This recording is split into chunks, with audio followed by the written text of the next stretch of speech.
Hi, I'm Dan Verton, Editorial Director with FedScoop, and I'm here today talking with Jeremiah Cunningham. Jeremiah is the Civilian Sales Director for Public Sector at Citrix. Jeremiah, thanks so much for being here. I appreciate it. So we're here at the 6th Annual Lowering the Cost of Government Through IT. Wanted to ask you, just to start off, your perspective on how the government can, in fact, leverage new emerging technologies to make it more efficient and cost less. I think the question is, the overall costs. You always want to drive it down, but probably the bigger concern is productivity going up at the same time. So it's a balance there. Are you really lowering costs, or is there going to be a large investment to get there? So it depends on what outcome or expectations you have for spending the money.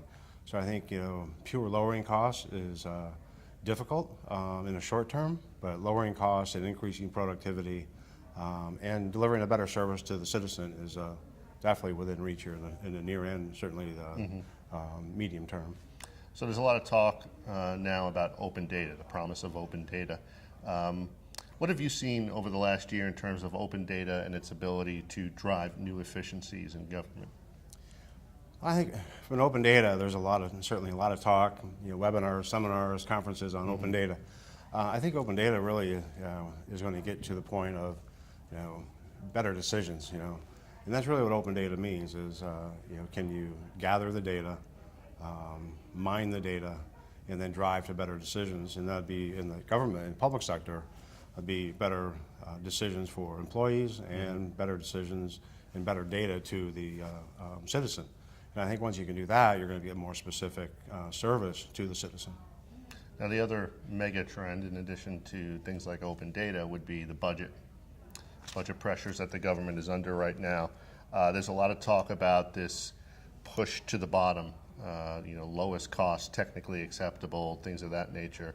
And along those lines, do you think, is it still possible, given those pressures, for government agencies to get value out of those acquisitions? I think there is. I think you hear that term a lot lately, technically acceptable.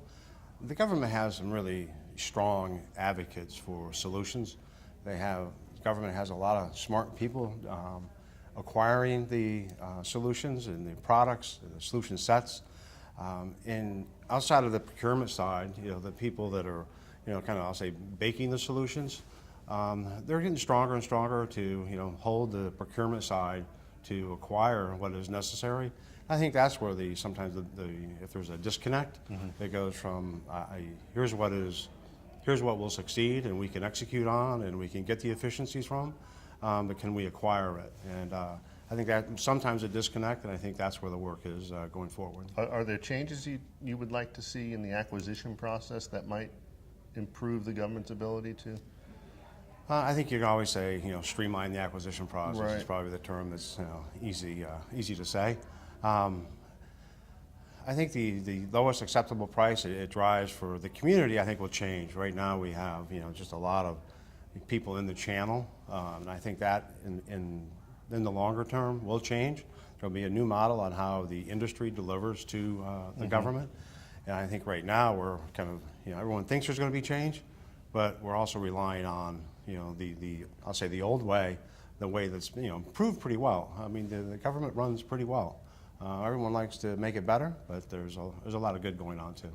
So let me ask you, for our audience, to take out your crystal ball, look into the future, 5, maybe 10 years.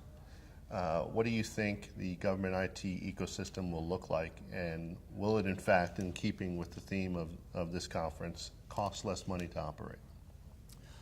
I think it'll look like a lot of the young people coming into the industry and the government will have more gray hair, but I think what you're going to see is if the cloud delivers service, you're going to see that. Everyone's talking about that. It's how do we deliver services securely, and by services I mean a service that right now the agencies all know what's behind the curtain when you deliver a solution. I think going forward they're not going to care as much what's behind the curtain as far as all the technologies and vendors involved. They're going to care about, okay, what's the deliverable, and was that deliverable on time and under budget? Interesting. Well, Jeremiah, thank you so much for your time today. Appreciate you stopping by to talk with us. I'm Dan Verton. You've been watching FedScoop TV. Thanks very much.